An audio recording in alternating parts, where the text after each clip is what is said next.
بسم اللہ الرحمن الرحیم۔ حضرت صفوان بن امیہ کے اسلام لانے کا واقعہ۔ حضرت عبداللہ بن زبیر رضی اللہ عنہ فرماتے ہیں کہ فتح مکہ کے دن صفوان بن امیہ کی بیوی حضرت بغوم بنت معدل مسلمان ہو گئی۔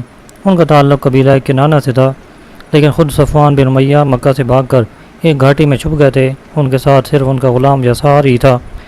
اس کو انہوں نے کہا، تیرا ناس ہو، دیکھو کون آ رہا ہے۔ اس نے کہا، یہ عمیر بن وہب آ رہے ہیں۔ صفوان نے کہا، میں عمیر کے ساتھ کیا کروں؟ اللہ کی قسم، یہ تو مجھے قتل کرنے کے ارادے سے ہی آ رہے ہیں۔ انہوں نے تو میرے خلاف محمد صلی اللہ علیہ وسلم کی مدد کی ہے۔ اتنے میں حضرت عمیر وہاں پہنچ گئے تو ان سے صفوان نے کہا، اتنا کچھ میرے ساتھ کر گزرنے کے بعد بھی تمہیں چین نہ آیا؟ اپنے کر اور اپنے اہل و عیال کی ذمہ داری تم نے مجھ پر ڈالی تھی، وہ سب میں نے برداشت کی، اور اب تم مجھے قتل کرنے آ گئے ہو۔ حضرت عمیر نے کہا، اے ابو وہب، میں تم پر قربان ہوں، میں تمہارے پاس ایسے آدمی کے پاس سے آ رہا ہوں جو لوگوں میں سب سے زیادہ نیک اور سب سے زیادہ جوڑ لینے والے ہیں۔ حضرت عمیر نے آنے سے پہلے حضور صلی اللہ علیہ وسلم سے کہا تھا، یا رسول اللہ صلی اللہ علیہ وسلم، میری قوم کا سردار صفوان سمندر میں چھلانگ لگانے کے لیے بھاگ گیا ہے، اور اسے یہ ڈر تھا کہ آپ اسے امن نہیں دیں گے۔ میرے ماں باپ آپ پر قربان ہوں، آپ اسے امن دے دیں۔ حضور صلی اللہ علیہ وسلم نے فرمایا، میں نے اسے امن دے دیا۔ چنانچہ یہ ان کی تلاش میں چل پڑے اور صفوان سے کہا، رسول اللہ صلی اللہ علیہ وسلم تمہیں امن دے چکے ہیں۔ صفوان نے کہا، نہیں، میں اللہ کی قسم تمہارے ساتھ مکہ واپس نہیں جاؤں گا جب تک تم ایسی نشانی نہیں لے آتے جس کو میں پہچانتا ہوں۔ چنانچہ حضرت عمیر نے واپس جا کر حضور صلی اللہ علیہ وسلم سے کسی نشانی کے دینے کی درخواست کی۔ حضور صلی اللہ علیہ وسلم نے فرمایا، لو میری پگڑی لے جاؤ۔ وہ پگڑی لے کر حضرت عمیر صفوان کے پاس واپس آئے۔ یہ پگڑی دو دھاری دار چادر تھی جسے باندھے ہوئے حضور صلی اللہ علیہ وسلم مکہ میں داخل ہوئے تھے۔ چنانچہ حضرت عمیر صفوان کی تلاش میں دوبارہ نکلے اور ان سے کہا، اے ابو وہب، تمہارے پاس میں ایسے آدمی کے پاس سے آ رہا ہوں جو لوگوں میں سب سے زیادہ بہترین اور سب سے زیادہ جوڑ لینے والے ہیں، اور سب سے زیادہ نیک اور سب سے زیادہ بردبار ہیں۔ ان کی شرافت تمہاری شرافت ہے، ان کی عزت تمہاری عزت ہے، اور ان کا ملک تمہارا ملک ہے، تمہارے ہی خاندان کے آدمی ہیں۔ میں تمہیں نصیحت کرتا ہوں کہ اپنے بارے میں اللہ سے ڈرو۔ صفوان نے ان سے کہا، مجھے اپنے قتل ہونے کا خوف ہے۔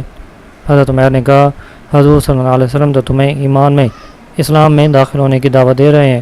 اگر تمہیں بخوشی یہ منظور ہے تو ٹھیک ہے، ورنہ تمہیں انہوں نے 2 ماہ کی مہلت دے دی ہے، اور جو پگڑی باندھ کر حضور صلی اللہ علیہ وسلم مکہ میں داخل ہوئے تھے تم اسے پہچانتے ہو؟ صفوان نے کہا، ہاں۔ چنانچہ حضرت عمیر نے وہ پگڑی نکال کر دکھائی تو صفوان نے کہا، ہاں یہ وہی ہے۔ چنانچہ صفوان وہاں سے چل کر حضور صلی اللہ علیہ وسلم کی خدمت میں پہنچے۔ حضور صلی اللہ علیہ وسلم اس وقت مسجد حرام میں عصر کی نماز پڑھا رہے تھے۔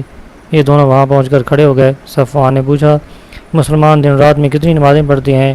حضرت عمیر نے کہا، 5 نمازیں۔ صفوان نے کہا، کیا محمد صلی اللہ علیہ وسلم ان کو نماز پڑھا رہے ہیں؟ حضرت عمیر نے کہا، ہاں۔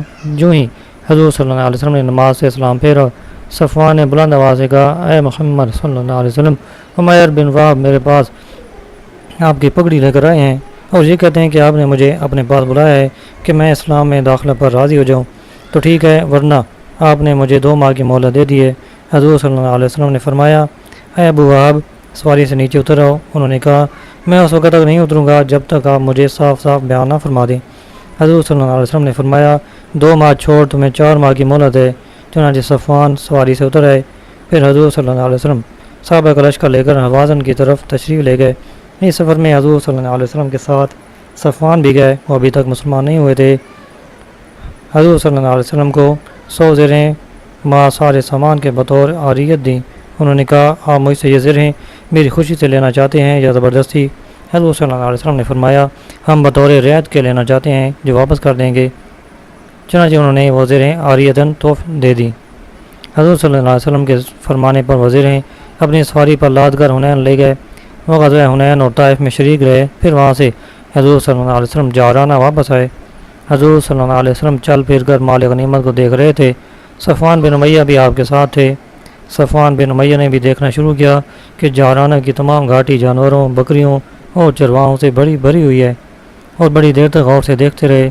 حضور صلی اللہ علیہ وسلم بھی ان کو کنکھیوں سے دیکھتے رہے۔ آپ نے فرمایا، اے ابو وہب، کیا یہ مال غنیمت سے بھری ہوئی گھاٹی تمہاری ہے اور اس میں جتنا مال غنیمت ہے وہ بھی تمہارا ہے؟ یہ سن کر صفوان نے کہا، اتنی بڑی سخاوت کی ہمت صرف نبی ہی کر سکتا ہے، اور کلمہ شہادت پڑھ کر وہیں مسلمان ہو گئے۔